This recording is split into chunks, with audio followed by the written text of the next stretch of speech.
Setelah menghubungi Farah lewat video call, Daryl lantas melangkah keluar dari ruangannya. Ia pun menuju ke meja sekretarisnya, Lisa, yang tampak sibuk bekerja dengan laptopnya. "Lis, kamu sudah makan siang?" tanya Daryl pada sekretarisnya. Lisa langsung mengalihkan perhatian ke Daryl, dan dengan sigap berdiri sambil membenahi kacamata minus yang ia pakai. "Belum, Pak. Bapak mau makan siang sekarang. Perlu saya pesankan apa, Pak?" tanya Lisa. "No, kita makan siang di luar aja. Sekalian saya mau cek tempat. Ada resto berstandar bintang 5 yang mau kerjasama dengan perusahaan kita," jelas Daryl. "Baik, Pak, mau berangkat sekarang." Daryl mengangguk. "Saya tunggu kamu di mobil," ucap Daryl seraya berjalan pergi. Dengan cepat kilat Lisa merapikan meja kerjanya, menutup laptop lalu segera menyusul Daryl ke mobil. Rupanya Daryl telah menunggu dengan santai di dalam mobil. Lisa mengetuk jendela mobil dari luar, dan Daryl pun memberi kode agar Lisa masuk ke dalam. "Lokasinya di mana, Pak? Apa jauh?" tanya Lisa saat sudah masuk ke dalam mobil dan memakai sabuk pengamannya. "Sekitar 20 menit perjalanan kalau tidak macet," jawab Daryl sambil melirik jam tangan mahalnya yang melingkar di pergelangan tangan kirinya. Daryl lalu mengalihkan pandangannya pada sekretarisnya yang telah duduk manis di sampingnya itu. "Wow, warna merah, cukup pendek juga ya." Mata Daryl memperhatikan beberapa detik paha mulus Lisa yang tersingkap akibat rok pendek berwarna merah yang ia kenakan. Namun segera ia berpaling ke arah depan dan langsung melajukan mobilnya. Wajah Lisa bersemu merah. Dengan cepat ia menutupi pahanya dengan tas yang ia bawa.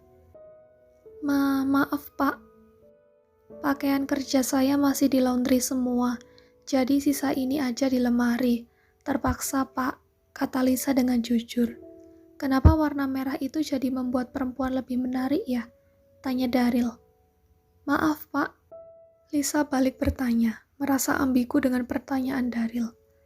"Ya, menurut pandangan mata saya, perempuan jadi lebih menarik kalau pakai sesuatu yang warna merah." Pikiran Daryl sudah traveling. Warna merah mengingatkannya pada pakaian dalam yang sering dipakai oleh Farah. "Masa sih, Pak?" Lisa merapikan anak rambutnya yang berantakan, lalu menyelipkannya di belakang telinga. Merasa senang mendengar pujian yang keluar dari bibir Daryl tadi. Tumben-tumbennya si bos bicara begitu. "Jadi saya hari ini menarik ya, Pak?" jawab Daryl polos. Lisa yang tadi sudah terbang ke langit tinggi kini rasanya terhempas begitu saja ke bumi. Bisa-bisanya Daryl hanya berkomentar begitu. Padahal tadi di awal ia sendiri yang mengatakan tentang masalah perempuan dan warna merah yang jadi lebih menarik. Lisa jadi mengerucutkan bibirnya. Ingin ngedumel namun takut kalau nanti ia malah diturunkan di pinggir jalan oleh si bos muda. "Tapi kamu menarik karena otak kamu pintar. Makanya saya percayain kamu buat jadi sekretaris saya," kata Daryl lagi. Cukup membuat kekecewaan Lisa barusan terobati. "Otak aja yang pintar, tapi urusan cari pacar malah susah, Pak." Lisa kembali manyun.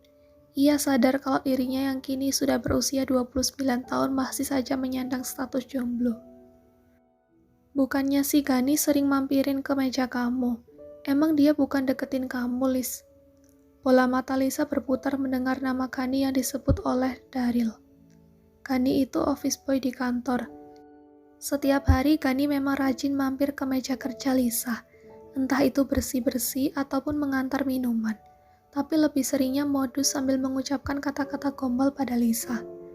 "Enggak mau, Pak, Gani itu cowok yang berlebihan. Apalagi hobi ngegombal yang gak jelas. Idih, saya paling anti sama cowok yang begitu." Lisa memperlihatkan dengan jelas bagaimana ekspresi malasnya menghadapi Gani itu.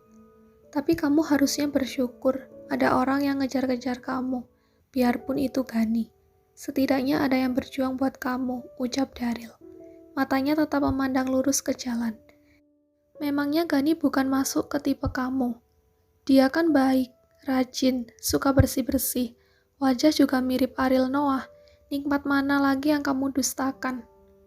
"Tipe saya bukan yang seperti dia, Pak," sanggah Lisa. "Lalu?" "Yang seperti Bapak." Lisa spontan menutup mulutnya. begitu merasa kalau bibirnya terlalu jujur untuk berkata. Seperti saya, Daryl mempertegas lagi pendengarannya. Maaf ya Pak, Lisa jadi tak enak hati setelah berkata jujur begitu. Daryl memanglah tipe laki-laki idamannya. Sudah tampan, cerdas, kaya, lalu apalagi yang kurang? Kalau menikah dengan Daryl tentu saja Lisa tak perlu repot menjadi sekretarisnya lagi. Daryl terdiam sesaat, pikirannya jadi berputar-putar kemana-mana.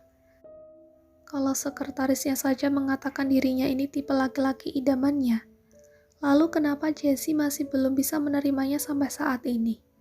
Begitu sulit untuk meyakinkan Jessie kalau Daryl sangat serius dengannya. Daryl sudah sangat siap untuk menikah muda dengan Jessie, tapi tentu saja tidak dengan Jessie yang masih memberi sekat pada dirinya.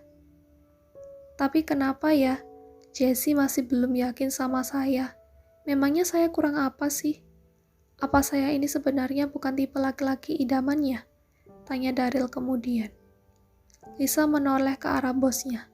Kalau masalah itu saya juga bingung, Pak. Heran juga dengan Bu Jessie.